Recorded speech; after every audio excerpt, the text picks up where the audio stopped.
Good evening, everybody. The New York Times has decided to kill apparently what remains of its credibility with its reporting on Hunter Biden's laptop.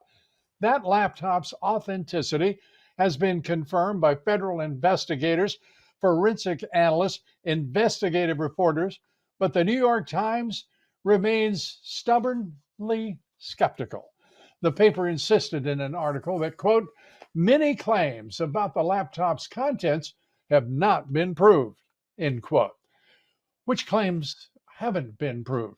The Times doesn't bother to say because they're simply not telling the truth, the whole truth.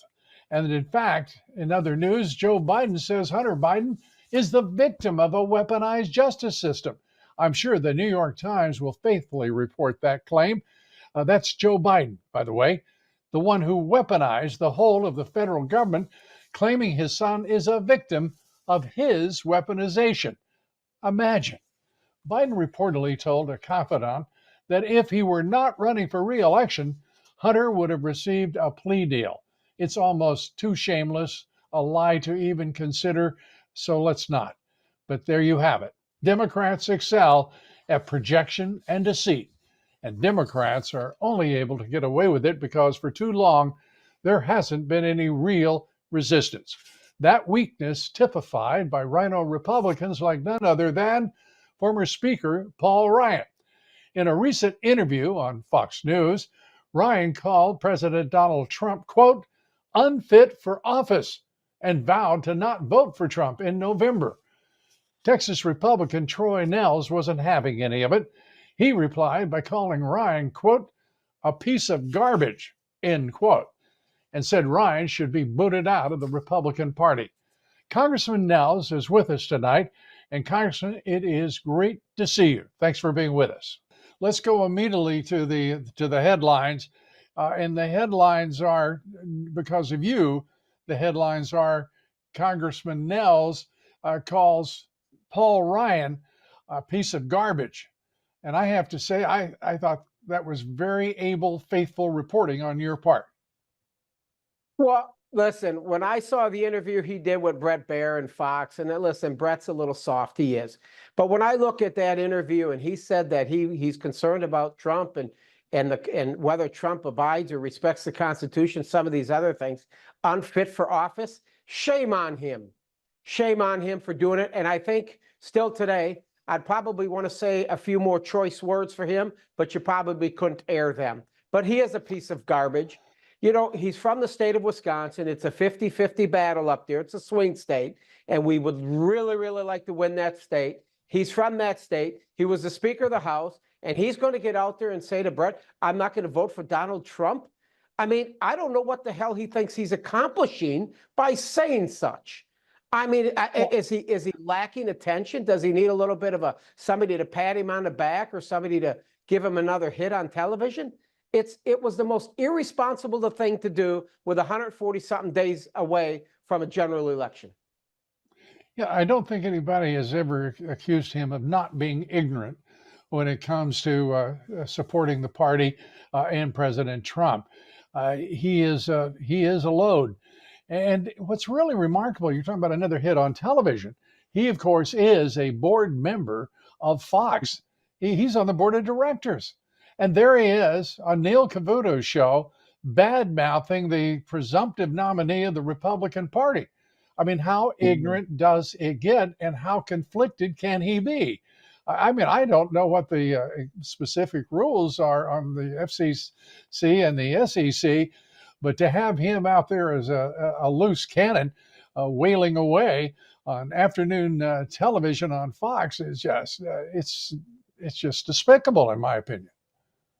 Yeah, I just don't know how he feels this will benefit our party. He claims he's a Republican, whether he's now an anti-establishment, whatever it may be. He's been a rhino. I thought he was a horrible speaker. He didn't do too much when Donald Trump was president. So I just don't feel, I don't understand his position here and why he feels this is going to benefit the Republican Party. If he really felt he wasn't going to vote for Donald Trump, he should have told his dog. Maybe go tell your dog. but you don't get on Fox News, and we do know that, you know, Donald Trump and others, many people do watch that station, but I don't know what it made no sense to me. Very concerning, and I'm thinking to myself, he's not all in. He obviously does not feel the same way I do and many people in our party as the destruction that we've seen over the last 3 years, 3.5 years with Joe Biden. If he wants to continue down this path with Joe Biden, you would say you won't support Donald Trump. But Democrats would say that, not a Republican and a former speaker. You would think, to follow your line of reasoning here, you would think that a man who's had his experience in politics would understand that those comments are strictly beneficial to Joe Biden. Joe Biden, who is a cognitively impaired, morally corrupt, also politically corrupt president, who serves as a puppet to his masters, the Marxist Dems, who are leading the Democrat Party, in my opinion, straight to hell. But they're taking the country with them. And this, if he doesn't understand, it's imperative that Donald Trump take the Oval Office back on November 5th and move in on January 20th. He's not nearly, I don't think he's bright, but I do think he's smarter than that. I think it's personal. Lou, I think this is something personal. Maybe Donald Trump said something about him over the past several years, and I think Paul Ryan took this personal. He's saying this. Well, Paul, if you say you're not going to vote for Donald Trump, what you're saying is you're going to vote for the dork. Well, he's not really saying he's going to vote for the dork, but he'd rather not say that we should be supporting Donald Trump with what we've seen the dork do in the past 3.5 years with this entire administration. Our country's burning. The world is burning. We didn't experience any of it. We didn't experience any of this chaos under the 4 years of Donald Trump. We didn't have to give Ukraine hundreds of billions of dollars. We didn't have to go in there now and try to help our ally Israel because Hamas went in. There are so many things that never happened under Donald Trump. Our inflation, our strong border policy under Donald Trump, crime was under control. He was creating opportunity zones for everybody in this country, right? He was holding Russia, China, Little Rocket Man in North Korea accountable. And he has the audacity, Paul Ryan has the audacity to say, I'm not going to vote for Donald Trump. He's a piece of garbage to the core. He is scum, quite honestly. Well, you're not going to get an argument from me on that issue, I guarantee you. And to think that the old guard of the Republican Party, they're about as weak-kneed and yellow-livered as Ryan. He is a coward. He doesn't have the strength or the support to actually be doing something to support the party. What does he gain? Well, I'll tell you what he gains. He gains another 5 minutes of fame on Fox News in the afternoon, talking about the President of the United States, who is going to go down in history, I am quite sure, as one of the greatest presidents of all time. And to think that he has a number of ways to go. He's now a lobbyist. He is an influence peddler, working in Washington, D.C. He's everything that any congressman should aspire not to be, in my opinion, to bring integrity and some real decency to D.C. It's hard to do in the swamp, I know, but he could be doing that, and instead, he's a mouthpiece for whom? For Joe Biden and the Marxist Dems. Let me ask you, who runs that wing of the party now? The GOP, the old GOP, the rhinos. They want to be Democrats, but no, they don't have the guts. Who's running that faction? Well, you have those up here. Obviously, people talk to me all the time and say, you can't work with Democrats. You can't work with Democrats. And I said, well, because Democrats do not want to work with Republicans. We always want to bend and try to find a way to get some bipartisan legislation across the aisle. But when we want the Democrats to work with us, they're not willing to do it. So I'm really stiffening my spine. But it's even more concerning is the internal struggles we have within our own conference. Obviously, I'm a Freedom Caucus guy. I've never given Ukraine a nickel. I even voted against the funding, the supplemental aid to Israel, because there was money in there, believe it or not, written in there to pretty much give it to Hamas in Gaza. So I vote no a lot. I do what I can and put the American people first. I'm that America First patriot. But I tell you, the establishment swamp up here is they're alive and well, quite honestly. When the swamp wants something, and there are those of us that will not support that legislation because it's too much, it's too costly, it's not good for America, we will reach out. Our establishment will reach out to the Democrats to get it across the aisle. And we've done so for the past several months through suspension bills, which require 2/3 of the House to pass them. And it's done with Democrats. So everything is watered down. The only thing, the only person and solution to our country's ills and the ills across the world is Donald Trump. He was here this morning, Lou. I'm telling you, I left the Capitol Hill Club after listening to Donald Trump for an hour and a half. He just inspired me. Everybody was paying attention to him. It was a fantastic meeting with the greatest leader in my lifetime. Good. It's great to hear that. It's great to have him back on Capitol Hill. And I have the feeling that the party is beginning to understand, even those recalcitrant rhinos are beginning to understand that the way forward is through the Trump agenda. America first, making America great again. A modest foreign policy, bringing our troops home, not sending them off to wars in countries no one could find on a map. It's just past time. And the man is still coming up with ideas, brilliant ideas about the economy, about how to constrain government spending while at the same time taking care of business. The government has great responsibilities. There's no question about that.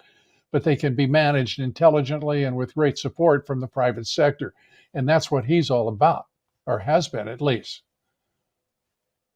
Yes, I tell you, Donald Trump's going to get elected as the 47th president, and he's going to have to work really, really hard. He, his entire cabinet, they're going to have to work hard because this bozo has destroyed our country in 3.5 years. Joe Biden, the entire administration, with the weaponization of these agencies to go after their the people that don't agree with them politically. It's shameful, the direction our country has taken over the past 3.5 years with all of this. So he's going to have to work really, really hard. But what you do know about Donald J. Trump, the man runs on motor oil. Lou, he does. He's a machine. He sleeps 3-4 hours a night. He loves this country. He loves America. And this morning he even said, you know, I'm running for president, but I want to help every member in the Republican conference that are in those tough districts where they maybe have a 2-3 seat, a 3-point lead or a 3-point, they're behind a little bit. He wants to work hard for each and every one of them. So he even puts other members before his own needs. He is one genuine, strong, effective leader, and we need him today. America needs him more than ever. Absolutely. And with that, Congressman, I'm going to just say thank you. And again, I think, I'm proud of you for calling Paul Ryan out for what he is, and unfortunately, for what he's been throughout his entire career.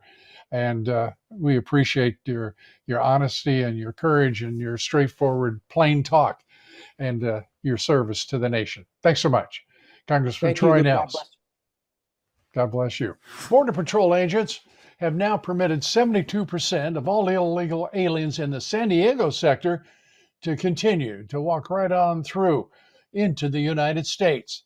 That's despite Biden's alleged border crackdown. You remember all of the publicity the national left-wing media gave him for that? National Border Patrol Council president for the San Diego border sector, Manny Bayon, called that smoke and mirrors, and he's exactly right.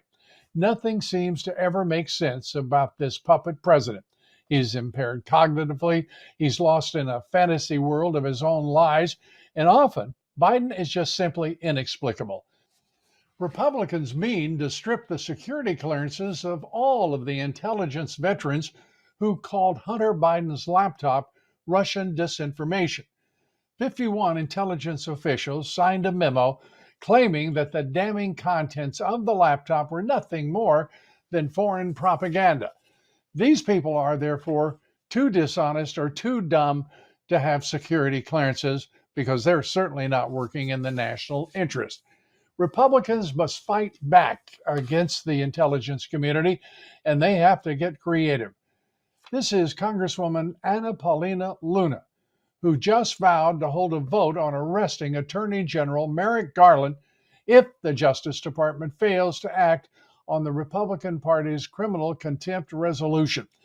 Luna telling the press, quote, "If the DOJ won't do their jobs, we're going to do them for them." Now that's taking the initiative. Congressman Tom Tiffany of Wisconsin joining us this evening to talk about the developments with the GOP. And Congressman, it is great to have you with us. I want to start with, if I may, the repercussions for 51 of those intel officials who signed that shameful letter, knowing full well, and we know they knew the truth, and they lied in that letter, suggesting it was Russian disinformation. Tell us the status of that effort. Yeah, so there's a variety of things people are talking about and such, but I think at a minimum, Lou, they should lose their security clearances. And for the life of me, I don't know why so many people have security clearances after they've left governmental service. I mean, why do they have them to once they've left governmental service? They're gone. But all 51 of them should lose their security clearances at a minimum. And if it is proven that they actively did this to undermine the election of 2020, then they should be prosecuted. Yeah, no question about it. And to this point, here we are, almost 3.5 years later, and we're still talking about what should happen to them. We know for a fact that William Barr, without any question soever, was instrumental in that effort to confuse and confound everyone in that moment of uncertainty. And he had the choice to tell the world that Joe Biden was lying because he knew he was lying. He knew he was lying because the FBI had that computer, that laptop, since December the previous year. There's nothing complicated about it. We know that all 51 of those officials knew it was not Russian disinformation because we know that they immediately checked the serial number of the laptop against Apple's records. They knew exactly to whom it belonged. It's just really strange that this much time has gone by without consequence for those agencies. Yeah, so what's really clearly Lou, is that it was a whole of government approach that was going on by these people to subvert the election of 2020. And this was the ultimate governmental interference. But also, we have the FBI director coming before us in judiciary here coming up in July. And I think the question needs to be asked again. He talks about the great concern that he has for terrorists coming into our country, and he's correct about that. But I also want to know why back in 2019, which I think it was November of 2019, he had possession of Hunter Biden's laptop, and it had been shown that it was authentic. Why didn't he tell the American people about that? To me, that is the ultimate governmental or election interference. Yeah. I couldn't agree with you more. And this hearing that you've got set up for next month, going through the issues of Colangelo, the number 3 man out of justice, who happened to turn out to be a line prosecutor for Alvin Bragg. I know you're going to bring both men to your committee, but what I don't understand is why there's been this reticence to take what is obvious. Those people are right there working with the number 3, former third highest man in the Justice Department on Alvin Bragg's team, We have seen all of the records that we know who's been in the White House talking, and he's certainly one of them. It looks like an outright conspiracy, whether it's Fannie Willis and her lover in Fulton County, whether it's Colangelo with the Alvin Bragg. It's a coordinated effort, and apparently the inception point is the White House.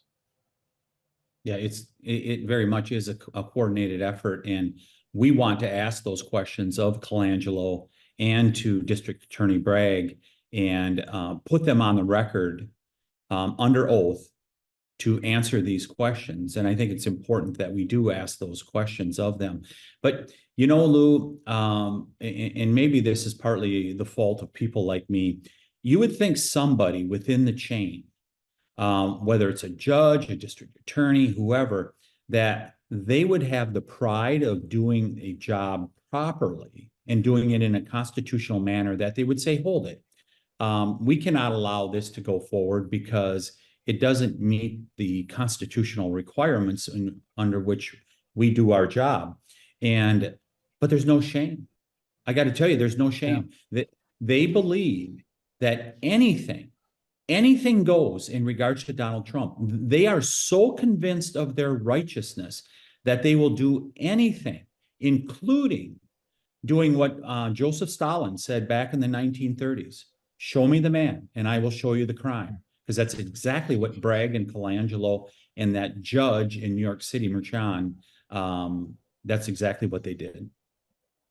And you know, Congressman, I think that in the case of Alvin Bragg, he certainly was intimidated by his ideological fellow travelers in the corrupt New York court system, in the corrupt George Soros-sponsored office that he finally got to lead.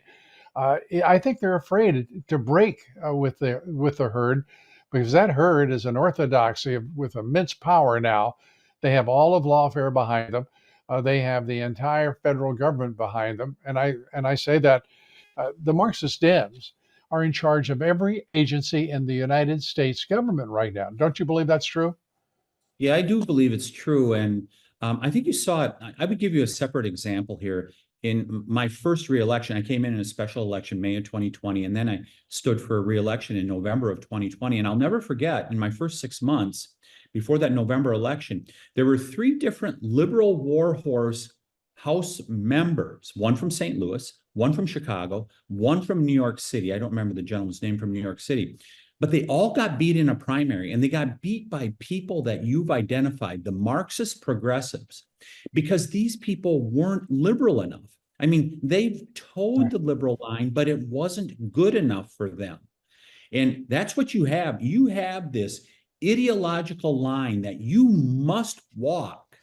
Otherwise, you will be discarded. But you will not just be discarded. You will be discarded in the most hurtful way possible.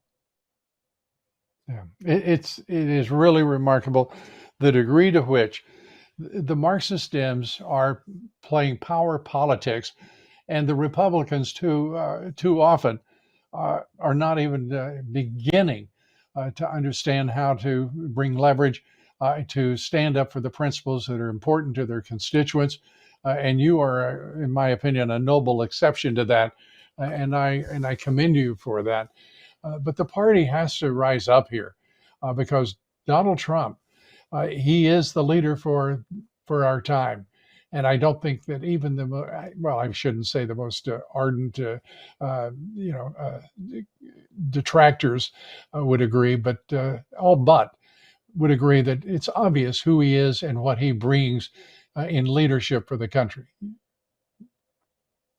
Yeah, so we had a meeting with the president, our Republican conference this morning, and we had a good discussion with him. And he really emphasized that you need to stand strong as Republicans, because I think we all know at this point, they're coming after him. But once they take him out, if they do, they will come for the rest of us also. And so you need to stand strong. And one of the things that I'm hopeful of is with the new leadership at the Republican National Committee, they've really made election integrity a centerpiece. and that we need to be ever vigilant here, not after the election, but before the election. Because when those ballots are in the box, Lou, you're not going to get them back out of the box. And we've got to make sure that we have election integrity. And I know the new leadership at the RNC has made this a point of emphasis, and that's a really important point of emphasis as we go into the elections here in 2024. And boy, do we know it in the state of Wisconsin. Right. Well, it's critically important, as you say. And as always, Congressman, we appreciate your time and your insight. Thanks for joining us here. God bless. Oh, yeah, thank you, Lou.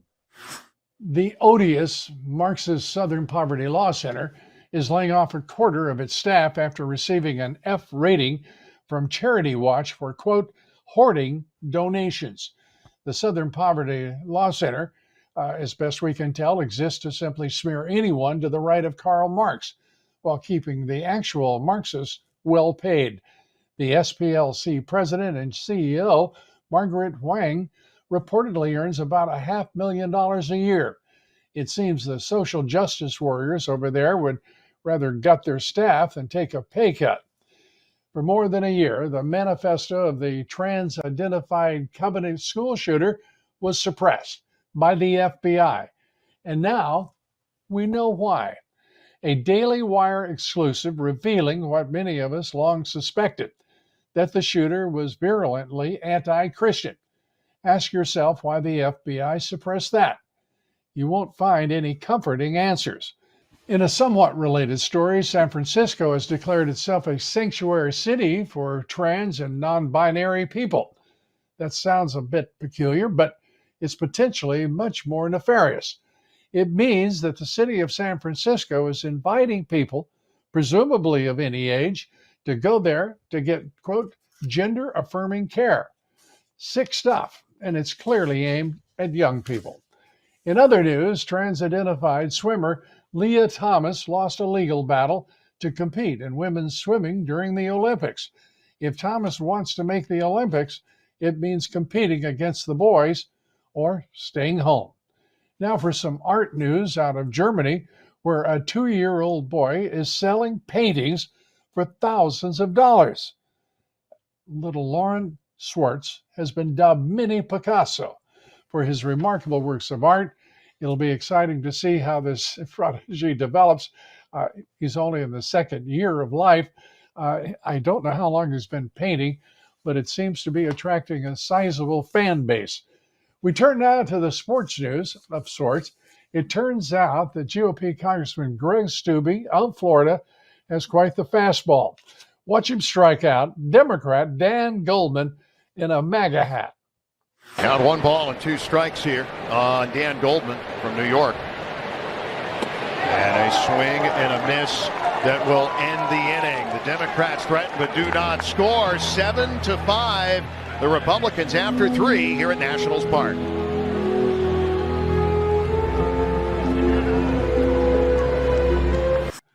Well, Steube and the Republicans are a winner in the big game. And speaking of winners, have you tried MyPillow products? Mike Lindell has a passion to help you get the best sleep of your life. After he invented the world's best pillow, he went on to create the famous Giza Dream Sheets. They're the best sheets you will ever sleep on. My wife and I have been sleeping on them for years. We guarantee it. Your best night's sleep just got even better, by the way. For a limited time, you will get a queen size set for $59.98. King size, just $10 more, the lowest prices in history. Mike and MyPillow employees continue to be canceled by those big box stores and attacked by the national left-wing media. And they appreciate all of your great support during these times and want to thank you by giving you free shipping on your entire order today. To get the best specials ever, go to MyPillow.com or call 800-977-9152 and use promo code Dobbs. That's DOBBS. You get the famous Giza Dream Sheets, queen size for only $59.98 and king size just $10 more. So call 800-977-9152 or go to mypillow.com, promo code Dobbs to get free shipping on your entire order today. And please join us for my podcast each day, The Great America Show. The First Circuit Court of Appeals has upheld a Massachusetts middle school's decision to ask an eighth grader to remove his, quote, "there are only two genders," in quote, t-shirt. Liam Morrison was in the seventh grade when he wore that shirt to Nichols Middle School. He was sent home for wearing the shirt after he refused to remove it, which Morrison argued was a violation of his First Amendment rights.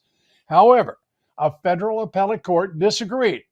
We live in such amazing times, silly times often, and this is one of those times. In a move that is sure to shock all of us, the Justice Department declared that Attorney General Merrick Garland would be protected from prosecution for contempt of Congress. House Republicans voted to hold Garland in contempt yesterday for his refusal to surrender subpoenaed audio recordings of the special counsel and President Biden. And to take up all of this, we're joined now by former Attorney General Matt Whitaker. He is now the co-chair of the Center for Law and Justice at the America First Policy Institute, a senior fellow at the American Conservative Union Foundation. And it's great to have you with us, Matt. Appreciate your time, as always. There's a little suspense building on Capitol Hill right now. Hearings about whether or not there was a conspiracy among the White House, Alvin Bragg, Fannie Willis, and others, and the Department of Justice is now maintaining the Attorney General has absolute immunity from a contempt citation by Congress. Give us your judgment.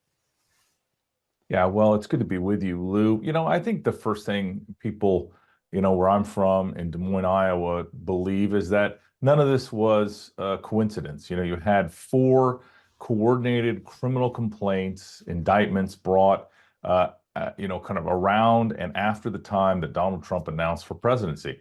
And, I think that speaks for itself. Now, whether or not these alleged meetings happened at the White House, those are facts we can gather. If Nathan Wade and Fannie Willis went to the White House, or if Alvin Bragg went to the White House, or if, even Jack Smith had conversations with the White House counsel, I think that is coordination. And so we're going to obviously, Congress is going to get to the bottom of this. My understanding is Matthew Colangelo, who was the lead prosecutor for Alvin Bragg on the trial in New York City, they're going to come to Congress and answer questions. But, these people are sophisticated, and, you wouldn't expect they were sending emails back and forth. But certainly there could be phone records, meeting records. People were witnesses to these meetings. So people are going to get to the bottom of this. But this stuff doesn't happen just in a vacuum. It is in the context of trying to interfere with the 2024 presidential election. And to that point, the stone wall that is built around the Department of Justice right now, it looks impenetrable to me. How do you break through to get to those records, to get to the truth behind these bald statements that have been made, whether it is by Merrick Garland himself, whether it is by some of his prosecutors?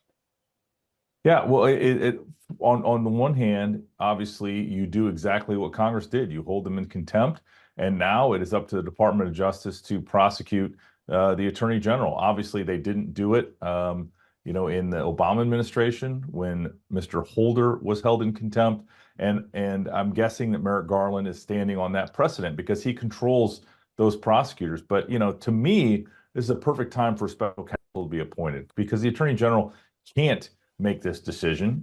This referral is legitimate. He did not respond to a legitimate subpoena from Congress. They have oversight under the Constitution, and he should have been held in contempt. It's one of the questions before the Supreme Court, as you well know, and that is immunity, in that issue for President Trump. And as you look at this landscape of warring, what would you call them? Warring Marxist Dems. Factions, if you will. Who think I'm sorry, say that again. Yeah, I'd say factions, but you call them, it doesn't matter. Yeah, factions, whatever you want. They are un-American, they're anti-American, and they are persecuting Donald Trump to the ends of the ends of all of our patience. I would like to just get a sense from you as to whether or not isn't it clear and obvious to even the Supreme Court that no president can do his job because they've got the evidence of 4 years as president for President Trump. They are watching what is happening to him now with these people, trying to bring him to ground.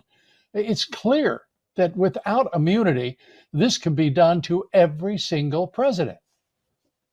Absolutely, Lou. And I think if you listen to the Supreme Court oral argument from a couple months ago, that's exactly what you hear. Jack Smith's position and the Department of Justice's position that there is no immunity for a president of the United States, even for their official acts, I think is just ludicrous. And we're expecting this opinion to come out any day. Some people thought it would come out today. It did not, but I think you're going to see the Supreme Court take a much more nuanced view and look to that Nixon case, which was a civil case, but ultimately sort of sets the precedent for what presidential immunity is, and that's the outer bounds test. And I think President Trump certainly has legitimate arguments, and the way the case is pled, I fully expect that the Supreme Court most likely will send it back to the trial court to determine what were official acts and what were personal acts. But that's going to take time. At the end of the day, to your point, no president is going to be able to act, do their job, make the tough decisions if they do, are going to think that the next administration of the opposite party is just going to prosecute them for the decisions they made and the judgment they had to exercise. Let's turn to also the issue this before the court, and that is whether or not a president can have his privileges just stripped. It's not a direct issue, but it is lying there percolating. Why in the world should a sitting president lift the privileges of his predecessor? Because, as obviously Joe Biden has done. Yeah, Joe Biden has waived, executive privilege in several cases regarding President Trump. I think that sets a terrible precedent. It's kind of same along the lines of this presidential immunity question. But remember, the left just does things for politically expedient reasons, and I think ultimately it ends up biting them. They were the ones that sort of waived the nuclear option and applied it to many appointments, including the Supreme Court and the cabinet. And I think that took away some of the comedy and compromise that you saw in previous generations in the Senate. But we've reached a point now in American history where the left, to your point, are Marxists, they're radicals. Every agenda item, whether it's climate, whether it's abortion, whether it's the economy, they are always radical in their policy approaches. Yeah. And Lou, I think that's dangerous for the American people. No, I couldn't agree more. And to think that this court sees a small number of cases, I would call them a small number, 60, 75, whatever the number may be, on a given year. They have to move faster because these issues are urgent, they're critical, they're fundamentally rooted in the Constitution, and there's this attitude that somehow they should be given extra months to deal with these issues. The reality is it's an urgent matter, it's critical, it could even be existential. Any chance at all that we're going to see a higher pulse rate out of the legal system, particularly from the Supreme Court? Very low likelihood. Remember, they still take the summer off. They'll leave about July 4th and they'll come back in October. So, you should not expect that these folks, in their ivory towers and their marble columns are going to take any expedient or judicially fast approach. It's just not what they're designed or equipped to do. But, you're right. These issues of national importance need to be resolved. They need to be resolved consistent with the Constitution.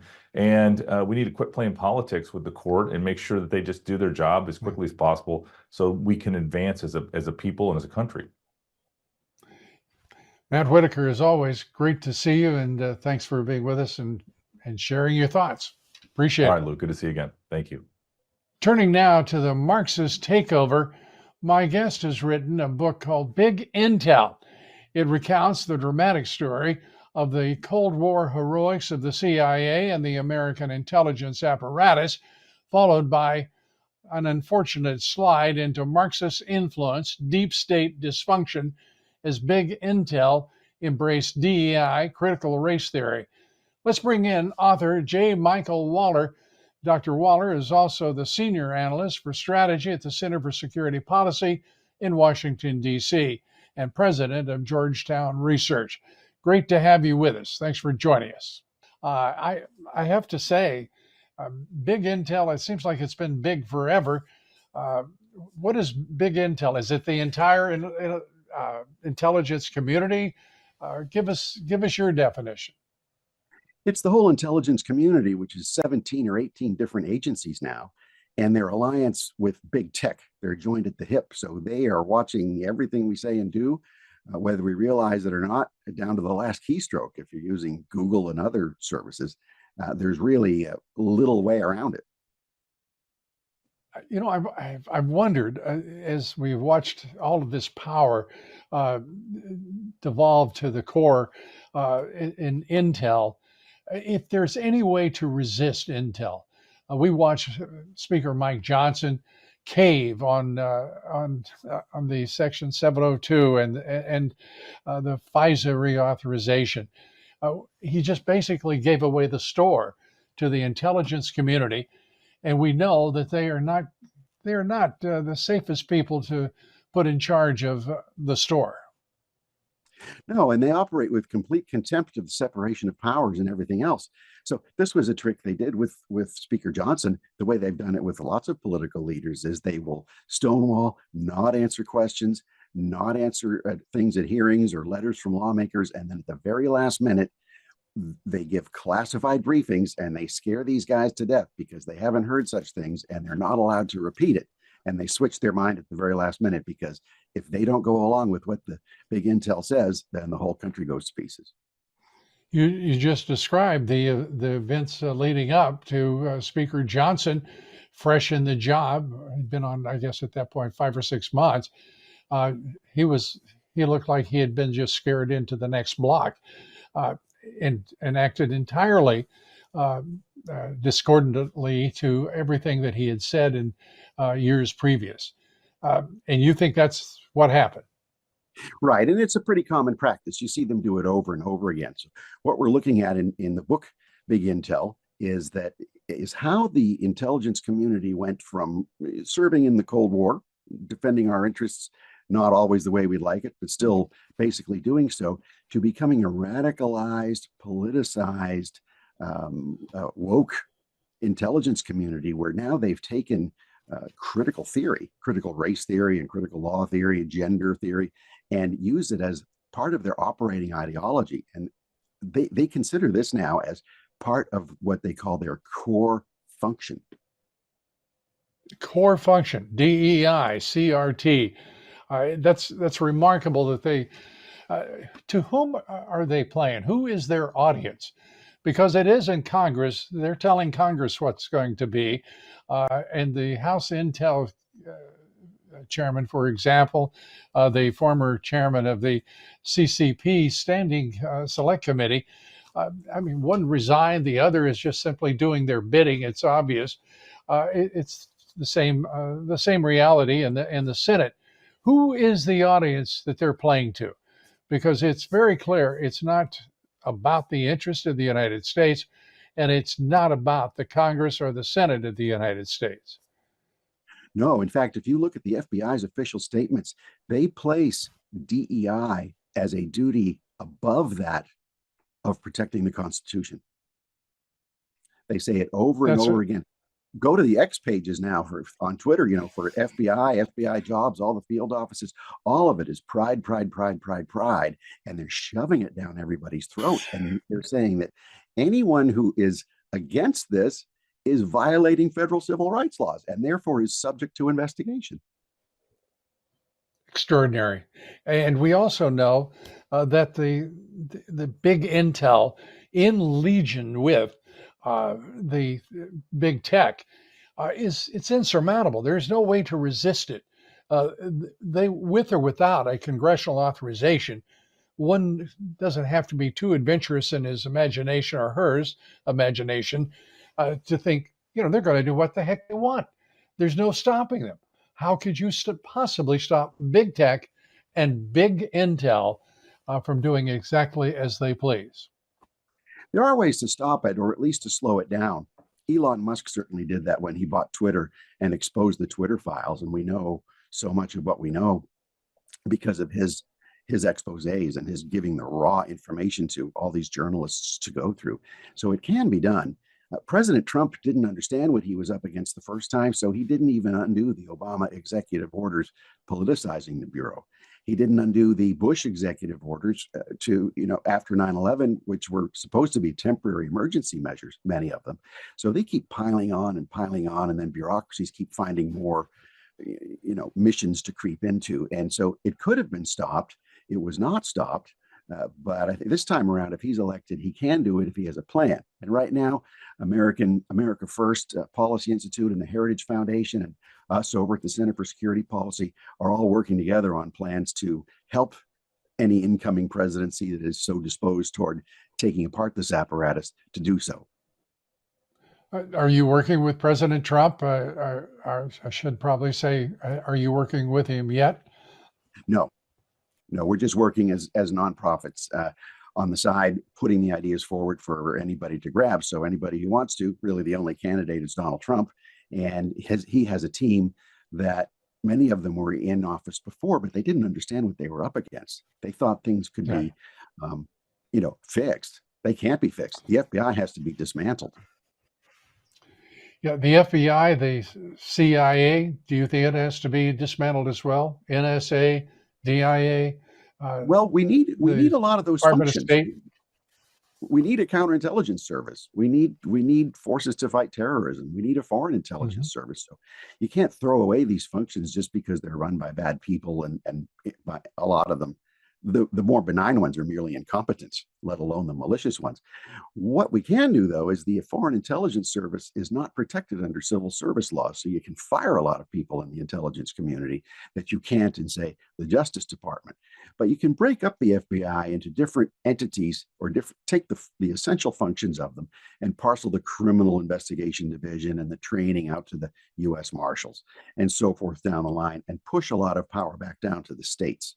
And that'll solve a whole lot of the problems, and then abolish the other positions, and then the people occupying those positions are no longer in government service. And that's effective with, I'm sorry, it's effective in how many of the agencies? Really, all of them have become that politicized. I think the worst ones now are the FBI, the CIA, the National Security Agency, and the Department of Homeland Security, which also needs to be broken back up again. It's become worse than a joke, and it's become a danger to our country. Yeah, it's extraordinary that the Biden administration decided, as had the Obama administration, to fundamentally transform the idea of what Homeland Security was created to do, never to be a first responder agency at all. You find it competing in various ways with the FBI. In point of fact, it's a domestic intelligence agency, at least as the Biden administration is using it, whether it's CISA or any number of other agencies, even to the point they want to tell us what is truth and tell us what we can do with truth and what we cannot do. It's a remarkably authoritarian Homeland Security that evolved from what was an intention, at least a good intention, to preserve the nation's security. Your thoughts about what needs to be done there?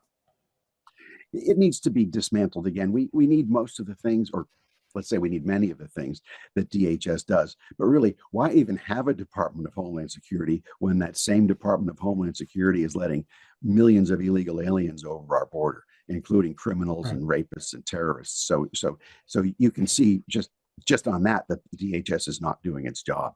And very few whistleblowers are coming out to expose this also. So you know that the problem is every single person who doesn't blow a whistle on that. Yeah, absolutely. We're talking with J. Michael Waller. And Dr. Waller, it's been a pleasure talking with you today. I'd like you to come back soon. We can follow up on some of these issues and themes, as always. And we will recommend your book highly to everyone watching and listening to you. Big Intel by J. Michael Waller.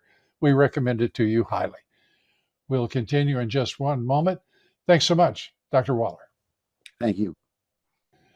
In other news, Puerto Rico will review its contract with Dominion Voting Systems after hundreds of discrepancies were discovered after that island's primaries.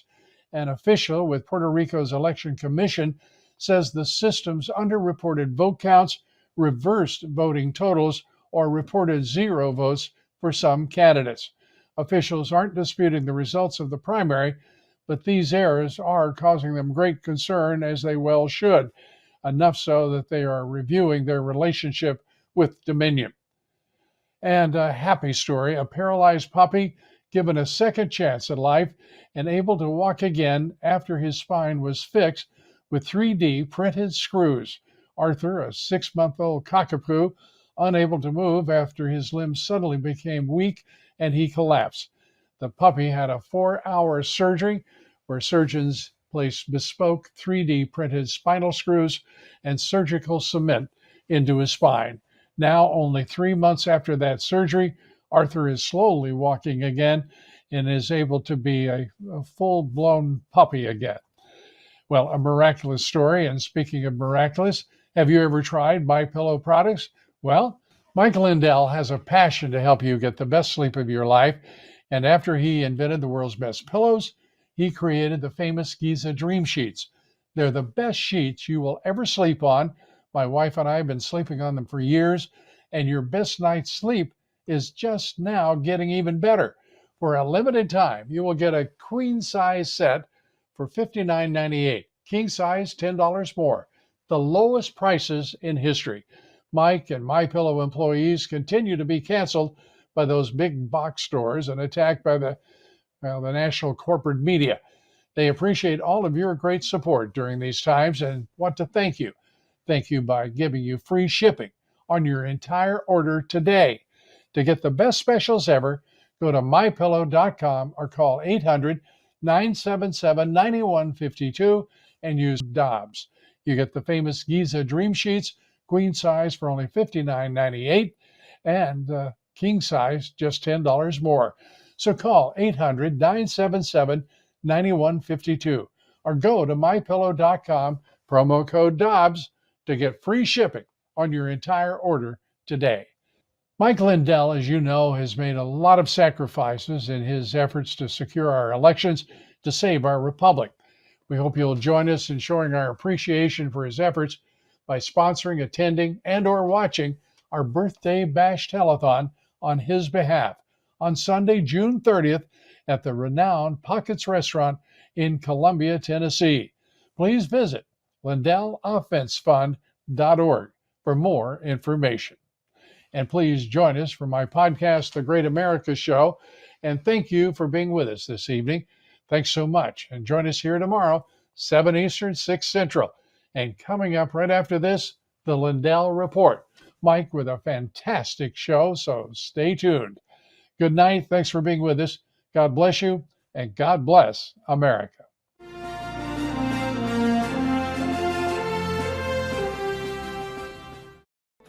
Wow, it's so soft and smooth. It's cool to the touch. How did you do that?